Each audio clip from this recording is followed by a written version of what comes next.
Clear है? आवाज़ वगैरह आ रही है कि नहीं आ रही है? सब लोग एक बार थम्स अप कर दीजिए, फिर हम लोग क्लास की स्टार्ट कर देते हैं। चलिए सभी को गुड इवनिंग, जय भीम, नमो बुद्धाय, सभी को जय हिंद। कैसे हैं आप सभी लोग? उम्मीद है आप सब लोग अच्छे होंगे, बेहतर होंगे, लाजवाब होंगे, स्वस्थ होंगे, मस्त होंगे, बेहतर होंगे।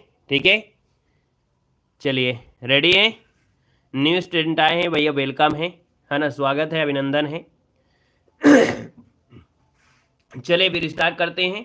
पहला क्वेश्चन आपका दिया है और लाजवाब क्वेश्चन दिया गया है। कह रहा है निम्न प्रश्नों में से विशेषण आपको पहचानना है। यहाँ पर जो आपका विशेषण है वो आपका है कौन सा? जय श्री राम, जय महाकाल, गुड इवनिंग, सभी को जय हिंद। तो दोस्तों ये बताइएगा, पहला क्वेश्चन दिया है निम्नलिखित प्रश्नों में विशेषण आपसे पूछा गया है, और यहाँ पर विशेषण जो आपका है पहले नंबर में ऑप्शन क्या हो जाएगा? देखिए यहाँ पर दिया गया है आकार दिया है, प्राचीन दिया है, दशा दिया है और गुण दिया गया है ना। और आपसे कह रहा है सर यहाँ पर जो ऑप्शन दिया गया है ना, कौन? बी वाला, प्राचीन, है ना। जैसे आपका पुराना होता है तो पुराना का क्या हो गया? प्राचीन आपका हो गया। तो आप कहेंगे सर ये क्या है? गुण है, तो ऑप्शन नंबर आपका बी हो जाएगा, याद रखिए बी नंबर आपका बनेगा। नेक्स्ट क्वेश्चन दिया गया है और आपसे कह रहा है सर दूना दिया है, मोहन दिया है, पुस्तक दिया और सैनिक दिया है। आप कहेंगे सर दुगुना, तिगुना, चौगुना ये क्या होते हैं? ये तो आपका विशेषण होता है, वो भी निश्चित संख्यावाची में होता है। तो आपका जो आंसर है यहाँ पर राइट क्या हो जाएगा? यहाँ पर आपका ए नंबर राइट हो जाएगा दोस्तों, याद रखिएगा। क्लियर है? चलिए कोई बात नहीं, तबीयत सही हो जाए, थोड़ा शरीर को ध्यान देते रहना, है ना। यहाँ पर देखिए नेक्स्ट क्वेश्चन दिया गया है निम्नलिखित में से किस वाक्य में सकर्मक क्रिया दी गई है? क्वेश्चन नंबर आपका दिया है तीसरे में, और आपसे सकर्मक क्रिया अच्छा नहीं है ये आपसे पूछा गया है। देखिए कितना अच्छा क्वेश्चन दिया गया, सकर्मक क्रिया नहीं है आपसे पूछा गया है। तो आप कहेंगे सर जी सोता है, रोता है, अरे ये क्या होते हैं? ये अकर्मक क्रिया होती है, तो बस आपका आंसर हो गया, आपका सी नंबर है। बाकी हर एक में आपको सकर्मक मिल जाएगा। नेक्स्ट क्वेश्चन दिया गया है निम्नलिखित में से कृत्यवाच्य आपका संबंधित वाक्य कौन सा है?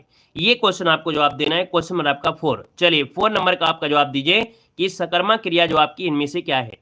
यहाँ पर देखो आरा मशीन से लकड़ी काटी जा रही है, हमने कहा से शब्द और द्वारा ये किसमें होते हैं? तो ये तो कर्म में पहुंच जाता है, से होता है या तो द्वारा होता है, ये तो कर्म में जाता है। ये नहीं आपका है, ये नहीं है, ये आपके भाव में हो गया। तो बस एक ही ऑप्शन बचा है, भारत ने एक नया उपग्रह छोड़ा। तो ये भारत यहाँ पर क्या हो गया? कृत्य में हो गया, कर्ता हो गया। तो इसका मतलब ये आपका आंसर आपका हो गया कौन सा? डी नंबर है राइट हो जाएगा दोस्तों, याद रखिएगा। क्लियर है? अगला क्वेश्चन आपसे कह रहा है निम्नलिखित में से किस क्रमांक में अंतःस्थ व्यंजन है? बार बार आपने क्वेश्चन पढ़ा होगा, अंतःस्थ होते हैं य, र, ल, व, है ना। अर्थात देखा जाए तो यहाँ पर जो आंसर आपका है वो आपका राइट हो जाएगा, डी नंबर है या, र, ल, व, बिल्कुल सही जवाब हो जाएगा। अगला क्वेश्चन आपसे कह रहा है निम्नलिखित प्रश्नों में से स्त्रीलिंग आपका है कौन? चलिए प्रीतम दिया है, शुद्ध दिया है, श्यामा दिया है और अबल दिया है। श्यामा, देखिए ऑप्शन नंबर आपका जो दिया है सी नंबर श्यामा, ये शब्द क्या है? तो आपका स्त्रीलिंग बनेगा, है ना। तो ऑप्शन नंबर क्या बनेगा? यहाँ पर सी हो जाएगा। नेक्स्ट क्वेश्चन दिया गया है घट दिया है, चंदन दिया है, काठ दिया और कच्छा दिया है। आप कहेंगे सर कच्छा कैसी है? तो कच्छा कैसी है? ये कच्छा बहुत अच्छी है ना। इस कच्छा में सभी लोग यहाँ पर पढ़ने वाले हैं, तो ये कच्छा जो आपकी क्या है? स्त्रीलिंग, आपका आंसर है राइट हो जाएगा। क्लियर है? अगला क्वेश्चन आपसे कह रहा है बेल शब्द का बहुवचन क्या होता है? बेल शब्द का बहुवचन इनमें से क्या होता है? तो आप कहेंगे बेल का होता है बेलें। क्या होता है? बेलें। यहाँ पर आंसर आपको ए बताना है, ठीक है। क्या बताएंगे? बेल का बेलें होता है, याद रखिएगा। अगला आपसे कह रहा है वृक्ष से पत्ते गिरते हैं, वाक्य में कौन सा कारक है? अब जब ये से शब्द दिया है और अलग हो रहा है, तो से शब्द और अलग शब्द किस में होगा? तो आप कहेंगे सर ये अपादान कारक में होता है। आपका जवाब बिल्कुल सही हो जाएगा, ए नंबर। अगला दिया है राकेश बहुत मेहनत करने वाला लड़का है ना। यहाँ पर दिया है बहुत मेहनत करने वाला, और भैया जो बहुत मेहनत करने वाला होता है उसे कहते हैं यहाँ पर परिश्रमी। क्या बोलते हैं? परिश्रमी कहा जाता है, याद रखिए परिश्रमी कहा जाएगा, है ना। या इसको हम लोग बोलते हैं मेहनती। क्या बोलते हैं? मेहनती शब्द बोलते हैं, मेहनती हो जाएगा। अगला दिया गया है जो अव्यय दो पदबंधों या अव्यय को जोड़ने का कार्य करते हैं। तो भाई जब जोड़ने का कार्य कर रहा है, चाहे दो पद हो, चाहे दो पदबंध हो या उपवाक्य हो, तो इनको जोड़ने का जो कार्य करते हैं उनको बोलते हैं समुच्चय बोधक कहते हैं, क्योंकि दो आपके हैं। तो आपका आंसर क्या हो गया? बी नंबर इसका राइट हो जाएगा, समुच्चय। क्लियर हो गया है? अगला बताइएगा, क्वेश्चन कह रहा है कि भारत में अंग्रेजी भी सरकारी कामकाज की भाषा है, रेखांकित शब्द के लिए आपको बताना है। ये जो सरकारी कामकाज की भाषा है इसे कहते क्या है? इसे क्या कहेंगे? यहाँ पर बताना है। तो दोस्तों यहाँ पर देखो दिया है राजभाषा, राष्ट्रभाषा, विभाषा और राष्ट्रीय भाषा। ये क्वेश्चन बड़ा अच्छा है ना, ये क्वेश्चन बड़ा अच्छा है क्योंकि आपके लगे दिमाग में आएगा कि अंग्रेजी दिया है, बाकी अंडरलाइन सिर्फ इतने में किया है। तो याद रखिए जो सरकारी कामकाज की भाषा होती है वो आपकी राजभाषा होती है। क्या होती है? राजभाषा होती है। लेकिन अगर आपसे ये कह देता कि अंग्रेजी भी सरकारी कामकाज की भाषा है तो क्या कहते? अब ऐसी स्थिति में क्या होगा? तो आप कहेंगे सर अंग्रेजी भी सरकारी कामकाज की भाषा बोलते हैं, सहभाषा। क्या होती है? ये सहभाषा होती है, याद रखिएगा जब अंग्रेजी शब्द होती है। क्लियर है? तो आंसर आपका हो गया ए नंबर ए, राइट हो जाएगा। नेक्स्ट क्वेश्चन दिया गया है और आपसे कह रहा है नीचे 4 शब्द दिए गए हैं जिनमें से 3 की वर्तनी गलत दी है और एक आपकी सही दी गई है। ठीक है ना? पर आपसे कह रहा है, क्या कह रहा है? कह रहा है आपसे यहाँ पर सही आपसे पूछा गया है दृश्य है, और दृश्य सही कौन होगा? देखिए 13 नंबर में यहाँ पर दृश्य जो आपका दिया है वो आपका ए नंबर आपका हो जाएगा दृश्य। क्लियर है? अगला बताइएगा, क्वेश्चन आपसे अगला पूछा गया है, आपसे कह रहा है ऐतिहासिक सही होता है, कैसे लिखेंगे? ऐतिहासिक दिया गया और आप कहेंगे सर ऐतिहासिक लिखा है कौन सा? ऐतिहासिक ऑप्शन देखिए आपका हो जाएगा बी नंबर ए, राइट हो जाएगा बी नंबर ए। यहाँ पर देखिए अगला क्वेश्चन दिया गया है, यहाँ पर वार्ड में दिया गया है और वार्ड में कैसे लिखेंगे? वार्ड में लिखा जाता है, यहाँ पर देखिए ये जो आपका दिया है वार्ड में, बिल्कुल सही हो जाएगा इस प्रकार से। अगला दिया गया है सौहार्द होता है, क्या होता है? देखिए 16 नंबर में ऑप्शन, चारों ऑप्शन देखिए, चारों ऑप्शन में जो आपका सौहार्द है वो आपका ये वाला सही दिया है, ऑप्शन डी वाला आपका सही है। अगला आपसे दिया गया है 17 नंबर में आपसे ज्योत्सना दिया गया है। ज्योत्सना की बात करते हैं तो ज्योत्सना किस प्रकार से सही करेंगे? आधा ता होगा और आधा सा भी होगा। देखिए ऑप्शन आपका सी वाला यहाँ पर राइट हो जाएगा। नीचे आपको रिक्त स्थान भरना है, अर्थात यहाँ पर देखो दिया गया है ना, कि आपको यहाँ से पढ़ना है कि एक समाज में मीडिया और संचार माध्यमों की क्या भूमिका है समाज के। ये देखिए 18 दिया है और यहाँ पर देखो दिया गया है 18 में से क्या है? यहाँ पर परिचालन, प्रतिपादन, मूल्यांकन या संश्लेषण। मतलब ऊपर से पढ़ते हुए आएंगे और ये खाली स्थान में ये 4 ऑप्शन में कोई एक ऑप्शन भर दिया जाएगा तो ये सेंटेंस भी आपका पूरा हो जाएगा। जैसे ऊपर पढ़ने के बाद ये मूल्यांकन, ये आपका है विषय में क्या है? मूल्यांकन होता है तो ये भर दिया जाता है, कुछ इस प्रकार से होता है। ठीक है ना? तो ऐसे आप लोगों को यहाँ पर भर लेना है। अगला आपसे यहाँ पर दिया गया है क्या? आपका अनुच्छेद दिया गया है, यहाँ पर यार अलावा आपका दिया गया है ना। इसमें कैसे करते हैं? पहले क्वेश्चन से पहले जो आपका एक दिया है यहाँ से स्टार्ट करते हैं, अंत किया जाता है यहाँ से। यार अलावा जो आपके हैं ये इधर उधर आपके हो जाते हैं, तो इनको क्या करना है? क्रम से करना होता है। एक सॉल्व कर लीजिएगा, बाकी और कोई दिक्कत आपको है नहीं है। आप देखिए यहाँ पर कौन सा हो सकता है। कह रहा है कि गृह मंत्री ने देश की आपदाओं की नियमित समीक्षा कर रहा है और ऐसे यहाँ पर ऐसे पिछले 5 वर्षों में बेहतर हुआ है और और जो आपकी केंद्र है इलाकों में एक दैनिक उपयोग की दावा किया। कौन सा देखिए भर दिया जाए क्वेश्चन नंबर आपका यहाँ पर 23 वाले में, 23 नंबर में कौन सा सही भरा जा रहा है? ए नंबर आपको भरा जाएगा क्या भाई? ये वाला तो आपका हो नहीं रहा था, ये वाला देखिए यहाँ से कि गृह मंत्री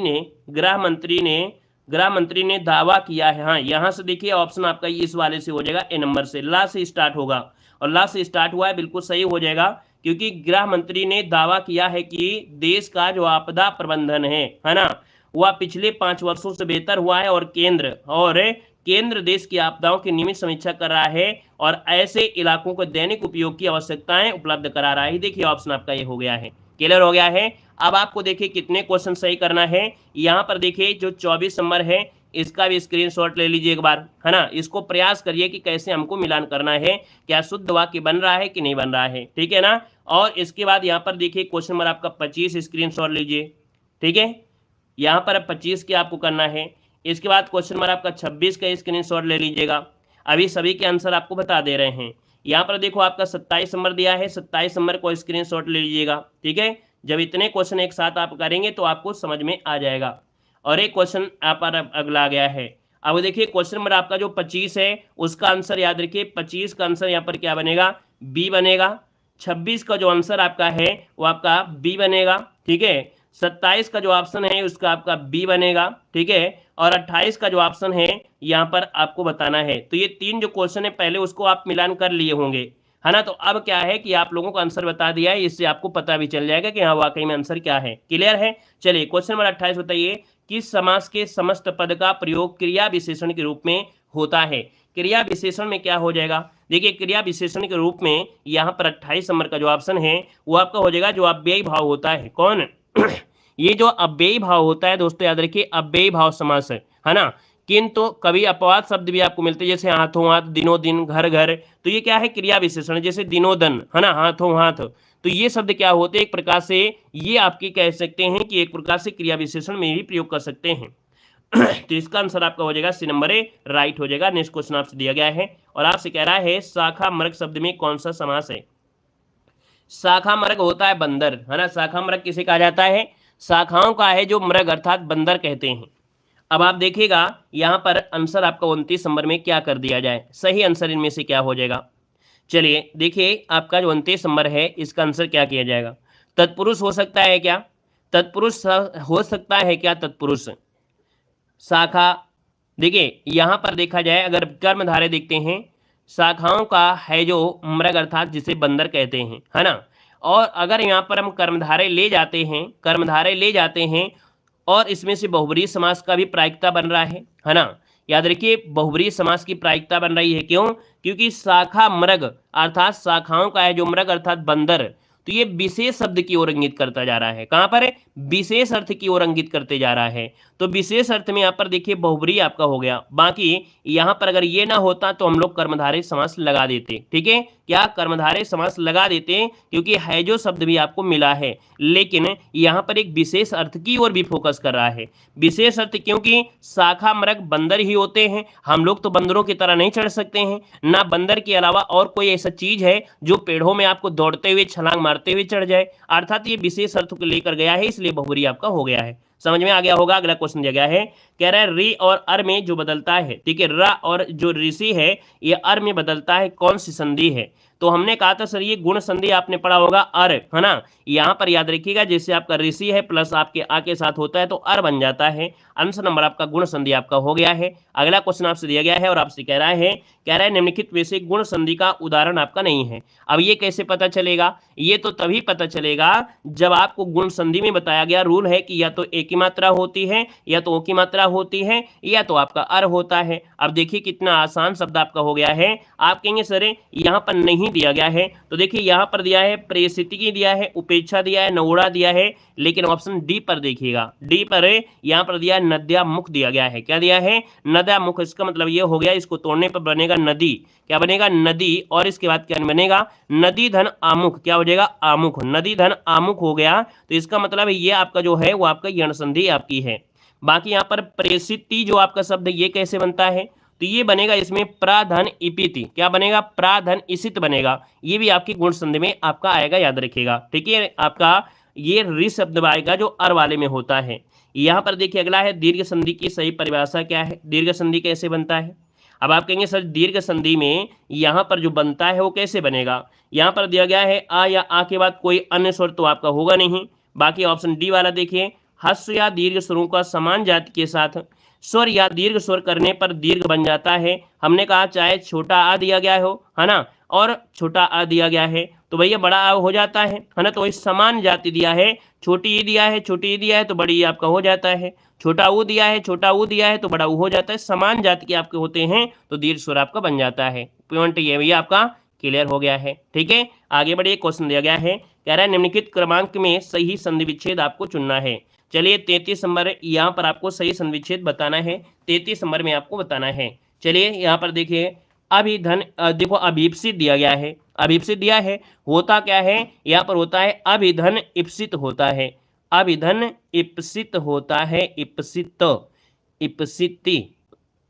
अच्छा और देख लीजिए अनुधन ऐसण दिया गया है, अनुधन ऐसण होता है ना तो ऐसण होता है, मतलब ये मात्रा नहीं लगी होती है, इसमें से आपकी जो ता होता है उसमें छोटी की मात्रा लगी होती है। अंत्येष्ट में दिया अतिधन इष्ट दिया गया है, और अतिधन जो इष्ट दिया है तो यहाँ पर क्या गड़बड़ी है, तो यहाँ पर कुछ ना कुछ गड़बड़ी इसमें भी होगा। अंत्य होता है, क्या दिया, अति दिया है, लेकिन होगा कैसे, यहाँ पर होगा आपका आ आधा ना और आपका यहाँ पर जो आपका आधा ता और या ऐसे बनेगा, और इसके बाद आपका इष्टि बनेगा, मतलब इसमें ये गड़बड़ी, इसमें आई की मात्रा है, इसमें आपकी ये गड़बड़ी है। तो बचा हुआ कौन सा एक है आपका अनवीच्छा, अनुधनीच्छा। आपका जवाब हो जाएगा आपका डी नंबर है, राइट हो जाएगा, याद रखिएगा। क्लियर हो गया है, ठीक है भैया, छोटी छोटी चीजें आपकी थी, आंसर आपका डी बन गया। अगला है सरकारी पत्र की श्रेणी में आते हैं, नाक मत कटाइएगा, इस क्वेश्चन का आंसर बिल्कुल सही बताइए। चलिए कह रहा है सरकारी पत्र की श्रेणी में आते हैं, तो देखिए सरकारी पत्र दिया है औपचारिक पत्र, अनौपचारिक पत्र, परिपत्र या ए और बी दोनों। इसका राइट आंसर क्या हो जाएगा? चलिए यहाँ पर जवाब देना है 34 नंबर। दिमाग लगाएंगे तो काम बन जाएगा, बाकी ज़्यादा दिमाग लगाएंगे तो काम गड़बड़ हो जाएगा। अब आप कहेंगे सभी, तो इसका मतलब है आपने दिमाग तो लगाया नहीं है ना, आपने दिमाग का तो प्रयोग ही नहीं किया है अगर आपने सभी लगा दिया। यहाँ पर देखो आपका 34 नंबर दिया है और आप कहेंगे सर 34 नंबर की अगर बात करते हैं तो जो सरकारी पत्र होते हैं वो औपचारिक होते हैं, है ना। जैसे आपके व्यावसायिक है, निवेदन है, अनुरोध पत्र है, संपादकीय पत्र हैं, शिकायती पत्र हैं, ये आपके औपचारिक पत्र होते हैं, इनको सरकारी वाले में आएंगे। और जो अनौपचारिक होते हैं जिनसे हमारा रिश्ता एक प्रकार से आपका बना होता है, डायरेक्टरी या इनडायरेक्टरी होता है, दोस्त हो, बधाई पत्र हो, धन्यवाद हो, शुभकामनाएं हो, तो ये अनौपचारिक होता है। तो आप कहेंगे सर इसका आंसर ये हो गया है। अब क्वेश्चन नंबर आपका जो 35 दिया है तो आपका दिया अनौपचारिक पत्र को कहा जाता है। तो आप कहेंगे सर अनौपचारिक पत्र जो होता है उसमें क्या होता है, व्यक्तिगत मतलब घर परिवार होता है, पारिवारिक भी होते हैं, सामाजिक पत्र भी होते हैं। आप कहेंगे सर इसमें आंसर आपका डी हो जाएगा। मतलब क्वेश्चन नंबर आपका 35 नंबर है और 34 नंबर से आपको पूरा पत्र लेखन कंप्लीट हो गया। पता चल गया कि औपचारिक क्या होता है, अनौपचारिक क्या होता है। क्लियर है? चलिए आगे बढ़िए। क्वेश्चन आपसे दिया गया है और आपसे कह रहा है चलाओ शब्द में प्रयुक्त जो प्रत्यय है वो आपका कौन सा दिया गया है। चलिए यहाँ पर जवाब देना है, आंसर देना है। चलाओ शब्द में प्रयुक्त प्रत्यय दिया गया है, 36 नंबर आपका दिया गया है। चलिए किसी को क्वेश्चन नंबर 29 में डाउट है अभी भी, है ना। क्वेश्चन नंबर 29 में डाउट है किसमें, शाखा मृग वाले में। शाखा मृग आपसे जो आपका दिया गया था वो एक प्रकार से अपवाद के रूप में, हमने बोला कि वो क्वेश्चन अपवाद में है, उसमें परेशान क्यों हो। जो अपवाद होता है उसको अपवाद में रहने दीजिएगा, उसमें आप आंसर लगा दीजिए, उसमें हो जाएगा।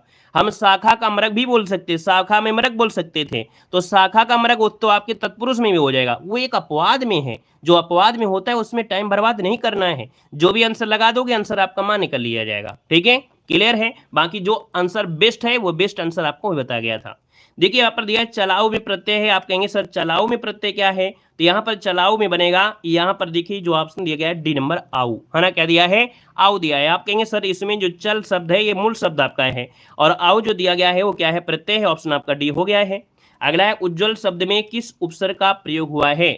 उज्ज्वल शब्द में किस उपसर्ग का प्रयोग हुआ है ये बताइएगा। तो आप कहेंगे उज्ज्वल में उत धन जल होता है, उत धन जल होता है, तो ऑप्शन डी यहाँ पर राइट हो जाएगा। अगला क्वेश्चन दिया गया है क्या निम्नलिखित में से कौन शब्द आपका तद्भव दिया गया है। तद्भव शब्द आपसे दिया है, तद्भव आपको बताना है। भैया वीडियो को भी लाइक शेयर कर दीजिएगा, है ना। यहाँ पर वैसे भी ज्यादा बोलते हैं, एक दो बार याद दिला देते हैं जो लोग यहाँ पर बाद में जुड़े हैं, पहले जुड़े हैं, है ना। तो भैया आप लोग सभी लोग, है ना, थोड़ा थोड़ा लाइक भी करेंगे तो थोड़ा हमको भी अच्छा लगता है कि हम आपको डेली क्लास देते हैं, फ्री क्लास देते हैं, है ना। तो आप लोगों के लिए जब इतना है तो भैया आप लोग भी पूरी तरीके से सपोर्ट जरूर करते रहिएगा। देखो तद्भव दिया है, आपका जो आंसर है 38 नंबर में क्या हो सकता है। तो आप कहेंगे सर जो पंख दिया गया है, क्योंकि खा जो होता है वो तद्भव में होता है और खा का परिवर्तन छा में होता है, तो आप कहेंगे सर इसका तत्सम तो पच्छ हो जाएगा। मतलब ऑप्शन नंबर आपका मिल चुका है, ये नंबर क्लियर है। अगला क्वेश्चन आपसे दिया गया है और आपसे कह रहा है ससुर का तत्सम क्या होता है। हमने आपको पढ़ाया है तत्सम और तद्भव। कितने लोगों ने क्लास देखा है तत्सम तद्भव की? सबने देखा होगा। अगर सबने देखा है तो इस क्वेश्चन को गलत नहीं कर सकते हैं, या तत्सम तद्भव का कोई क्वेश्चन नहीं गलत होगा। हमने कहा ये सा का परिवर्तन इस सा में हो जाता है, तो ससुर का तत्सम होता है स्वसुर। क्या होता है, स्वसुर। और स्वसुर कहाँ दिया गया है, आपका आंसर दिया गया है आपका सी नंबर है, राइट हो जाएगा। अगला क्वेश्चन दिया गया है सापेक्ष का विलोम क्या होता है। सापेक्ष और निरपेक्ष, सापेक्ष और निरपेक्ष जो कि ऑप्शन नंबर आपका ए राइट हो गया है। नेक्स्ट क्वेश्चन दिया गया है दिए गए विकल्पों में से कौन सा विकल्प दूध का पर्यायवाची नहीं है। दूध का पर्यायवाची नहीं है, आपसे पूछा गया 41 नंबर में। देखिए दूध का पर्यायवाची, देखिए दुग्ध आपका है, पै दिया है, गौरस होता है, लेकिन अमी तो नहीं होता है। अमी तो आपका अमृत का होता है ना। क्लियर है। अगला क्वेश्चन यहाँ पर दिया गया है और आपसे अगला क्वेश्चन दिया गया है कोई भी छंद किस में विभक्त रहता है। कोई भी छंद किस में विभक्त रहता है 42 नंबर में। तो आप कहेंगे सर देखिए जो आपका छंद होता है वो चरणों में भी होता है और यत तो होती ही होती है। तो आप कहेंगे ए और बी दोनों आपका हो जाएगा, है ना। यत मतलब होता है ठहरना होता है, छंद में ये सब चीजें आपको मिलती हैं देखने को। क्लियर है ना। और यहाँ पर देखिए अगला क्वेश्चन आपसे कह रहा है यहाँ पर 3 बेर खाती थी वे 3 बेर खाती है, वाक्य में प्रयुक्त अलंकार आपको पहचानना है। यहाँ पर जो अलंकार होगा दोस्तों वो कौन सा इनमें से होगा। तो आप कहेंगे सर 3 बेर है और 3 बेर दिया है, और जब 3 बेर दिया है और ये 3 बेर दिया है तो ये तो आपको किस में बनेगा, यमक अलंकार में हो जाएगा। हमने कहा था जब शब्द एक जैसे आपके 2 बार आते हैं इसका भी अर्थ अलग निकले और इसका भी अर्थ निकले तो ये आपका यमक होता है। लेकिन यहीं पर अगर कनक शब्द आपका दिया गया होता, कनक और कनक, तो इसका मतलब इसका भी अर्थ वही है, इसका भी अर्थ अलग हो जाएगा तो ये भी यमक हो जाएगा, ठीक है ना। तो ये होता है यमक में होता है। बाकी जब कोई एक शब्द दिया गया होता है, जैसे पानी होता है और पानी के 3 अर्थ निकलते हैं, तो श्लेष होता है, श्लेष का अर्थ यहाँ पर श्लेष मतलब होता है चिपका हुआ, तो इसके कई अर्थ निकलते हैं। अगला क्वेश्चन आपसे कह रहा है अमृत और विष किसकी रचना है, अमृत और विष किसकी रचना है, यहाँ पर बताना है। अमृत और विष रचना है किसकी है, भाई बताइएगा जल्दी से। आप कहेंगे सर यहाँ पर 44 नंबर का जो ऑप्शन आ गया है, आपका जवाब 44 में से कौन सा हो सकता है, तो ये देखिए अमृतलाल नागर, जिसका ऑप्शन आ रहा है अमृतलाल नागर, बिल्कुल सही जवाब हो जाएगा। अगला क्वेश्चन आपसे कह रहा है मगही किस उपभाषा की बोली है, मगही किस उपभाषा की बोली है 45 नंबर में। तो 45 को ऑप्शन आप कहेंगे सर मगही, मगध साम्राज्य, मगध जो कि आपका बिहार है, तो बिहार है तो ऑप्शन आपका डी हो जाएगा, बिहारी बन जाएगा, ठीक है ना, क्लियर है। अगला यहाँ पर देखो दिया गया है और आपसे कह रहा है, यहाँ पर आपसे क्या दिया है, मनुष्य के बारे में दिया है, गद्यांश दिया गया है, गद्यांश को स्किप कर देते हैं। आते हैं क्वेश्चन नंबर आपके अगले में, जो कि आपके हिंदी साहित्य में कह रहा है इनमें से कौन सी रचना तुलसीदास की नहीं है। तो हमने कहा सर यहाँ पर देखिए कवितावली है, गीतावली है, रामचरितमानस है, लेकिन जो साकेत है तो मैथिलीशरण गुप्त का है, तो आप कहेंगे सर इसका आंसर आपका बनेगा गुप्त बन जाएगा, क्लियर है। अगला क्वेश्चन यहाँ पर दिया गया है, यहाँ पर आपसे कह रहा है कि सर अबलव नसाने अबना नसे हो, तुलसीदास की यह पंक्ति उनकी किस रचना से उद्धृत की गई है। अब तो ये आपको पता चल गया है कि सर ये तुलसीदास की पंक्ति है कि अबलो नसाने अबना नसे हो, अभी तक मैंने जो भी यहाँ पर नाश कर दिया, अभी तक जो भी मैं अंधकार में था, है ना, मैं नहीं जानता था, अपना समय बर्बाद कर दिया, अब मैं अपने समय को बर्बाद नहीं करूंगा, तो ये तुलसीदास ने कहा है। तो आप कहेंगे सर ये आंसर आपका सी नंबर विनय पत्रिका से लिया गया है। अगला क्वेश्चन यहाँ पर दिया गया और आपसे कह रहा है अबलव नसाने अबना नसई हो, ये रचयिता कौन है। अब क्या है, इतना अच्छा क्वेश्चन आ गया है, आप कहेंगे सर यहाँ पर देखा जाए तो आपका आंसर ये हो जाएगा तुलसीदास बन जाएगा, तुलसीदास आपका जो आंसर है बिल्कुल सही जवाब हो जाएगा। अगला क्वेश्चन आपसे दिया गया है कि रामानुजन ने किस दर्शन का प्रतिपादन किया है, ये बताएगा रामानुजन ने जो किस कह सकते हैं किस दर्शन का प्रतिपादन किया है, आपका आंसर इनमें से क्या बनेगा। बहुत अच्छे, आप कहेंगे सर यहाँ पर देखा जाए तो आपका जो आंसर आ रहा है 382 नंबर में, तो आपका आंसर हो जाए आपका ये विशिष्ट द्वैतवाद। राम जो थे वो आपके भगवान विशिष्ट, हमने कहा राम विशिष्ट हैं, तो आंसर आपका हो गया बी नंबर। अगला है अष्टछाप के संस्थापक आपके कौन थे, अष्टछाप के जो संस्थापक हैं वो आपके हैं कौन, तो आप कहेंगे सर अष्टछाप के जो संस्थापक हैं यहाँ पर ये आपके हैं कौन, विट्ठल नाथ है दोस्तों, याद रखिए विट्ठल नाथ आपको बताना है, सी नंबर हो जाएगा। अगला दिया गया है मीराबाई के गुरु आपके कौन थे, मीराबाई के गुरु आपके कौन थे, यहाँ पर बताना है मीराबाई के जो गुरु हैं वो आपके होंगे कौन। तो आप कहेंगे सर मीराबाई के गुरु, यहाँ पर देखिए जो रैदास हैं, कौन है, रैदास, ऑप्शन नंबर आपका ए राइट हो जाएगा, रैदास हो जाएगा। अगला क्वेश्चन आपसे कह रहा है सूरदास किसके शिष्य थे, सूरदास जो थे वो किसके शिष्य थे, यहाँ पर देखिए सूरदास जो थे किसके थे, यहाँ पर देखिए आपका जवाब हो जाएगा बी नंबर बल्लभाचार्य, क्या हो जाएगा, बल्लभाचार्य आपका आंसर है, राइट हो जाएगा। नेक्स्ट क्वेश्चन आपसे कह रहा है सुदामा चरित किसकी रचना है, सुदामा चरित किसकी रचना है, यहाँ पर बताना है। तो हमने कहा सर सुदामा चरित दिया है और सुदामा चरित जो रचना है ये रचना है ऑप्शन सी नरोत्तम दास की है, किसकी है, नरोत्तम दास, आपका आंसर बिल्कुल सही हो जाएगा। अगला क्वेश्चन आपसे दिया गया है कि पुष्टि मार्ग की स्थापना किसने की थी, पुष्टि मार्ग की जो स्थापना किया था वो किसने किया था, देखिए यहाँ पर आंसर क्या होगा, तो आप कहेंगे पुष्टि मार्ग की स्थापना वल्लभाचार्य ने किया था, किसने किया था, वल्लभाचार्य, आपका जो आंसर है यहाँ पर राइट हो जाएगा दोस्तों। अगला क्वेश्चन आपसे कह रहा है कि अष्टछाप की रचना सन 1565 ईस्वी में किसने किया था, अष्टछाप की जो रचना है वो आपके 1565 में किसने किया था, ये आपसे पूछा गया है। तो आप कहेंगे सर विट्ठल नाथ, इसको ऑप्शन आपका बी नंबर है, राइट हो जाएगा, विट्ठल नाथ आपका बन जाएगा। यहाँ पर देखिए अगला क्वेश्चन दिया गया है कि कृष्ण काव्यधारा के जो प्रवर्तक हैं वाकई कौन हैं, दोस्तों बताना है कि कृष्ण काव्यधारा के जो प्रवर्तक हैं वो आपकी इनमें से कौन बनेंगे। तो देखिए यहाँ पर जो आंसर आपका आ गया है वो आपका जवाब इनमें से सी हो जाएगा, ये थे आपके सूरदास, कौन थे, सूरदास, इसका जो आंसर है यहाँ पर आपका जवाब है राइट हो जाएगा दोस्तों, सी नंबर हो जाएगा। नेक्स्ट क्वेश्चन दिया है कि आचार्य रामचंद्र शुक्ल ने किस कवि को कठिन काव्य का प्रेत कहा है। चलिए, आचार्य रामचंद्र शुक्ल ने किस कवि को कठिन काव्य का प्रेत कहा है, और कठिन काव्य का प्रेत कहा है ये आपके केशवदास को कहा गया है, ऑप्शन नंबर आपका डी राइट हो जाएगा, डी नंबर आपका बन जाएगा। अगले क्वेश्चन को आते हैं, क्वेश्चन दिया गया है और आपसे यहाँ पर दिया गया है कि आचार्य रामचंद्र शुक्ल ने रीतकाल का प्रवर्तक आचार्य किसे माना है। आचार्य रामचंद्र शुक्ल ने रीतकाल का जो प्रवर्तक आचार्य माना है वो किसको माना है? यहाँ पर देखिए इसका आंसर क्या बनेगा? Very good. यहाँ पर देखा जाए तो आप कहेंगे सर इसका जो आंसर आ गया है, यहाँ पर जो आंसर है वो आपका राइट क्या हो जाएगा? बी नंबर है, चिंतामणि को कहा है। याद रखिए, आचार्य रामचंद्र शुक्ल रीतकाल का प्रवर्तक आचार्य किसे? तो आपकी चिंतामणि को माना है। अगला दिया है कि भूषण रीतकाल की किस काव्यधारा की कवि आपके हैं? भूषण जो है रीतकाल की किस काव्यधारा के कवि हैं? भूषण जो आपके हैं वो रीतबद्ध से, ये क्वेश्चन आपको याद रख लेना है, बहुत बार पूछा गया है। जो भूषण आपके रहे हैं वो रीतबद्ध काव्यधारा से आपके रहे हैं। अगला क्वेश्चन आपसे कह रहा है आपसे यहाँ पर क्वेश्चन कि रीतकाल की रीत सिद्ध काव्यधारा के कवि कौन है? तो ये देखिए रीत सिद्ध काव्यधारा के जो कवि हैं वो आपके बिहारी जी हैं। कौन है? बिहारी हो जाएंगे। यहाँ पर जो आपका बद्ध होता है वो आपके भूषण होते हैं, सिद्ध आपके हैं बिहारी।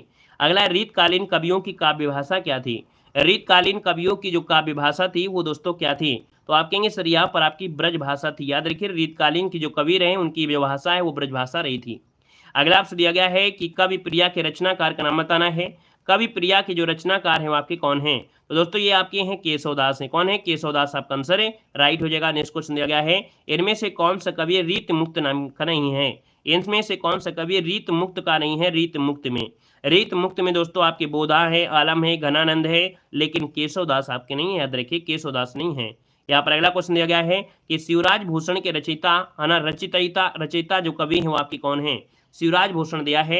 शिवराज भूषण में दोस्तों आपकी ये जो भूषण है, भूषण ऑप्शन नंबर आपका बनेगा आपका बी नंबर। नेक्स्ट क्वेश्चन दिया गया है, रीतकाल के उस कवि का नाम बताइए जिसने वीर रस में कविताएं लिखी हैं। वीर रस में कविताएं लिखा है आपके भूषण ने लिखा है। याद रखिए इसका ऑप्शन बनेगा ए नंबर हो जाएगा। अगला क्वेश्चन आपसे कह रहा है कि हिंदी साहित्य में रीतकाल को श्रृंगार काल जो किसने कहा है? तो श्रृंगार काल जो कहा है दोस्तों याद रखिएगा ये आपके आचार्य विश्वनाथ प्रसाद मिश्र ने श्रृंगार काल कहा है। किसको? तो आपके हिंदी साहित्य में रीतकाल को।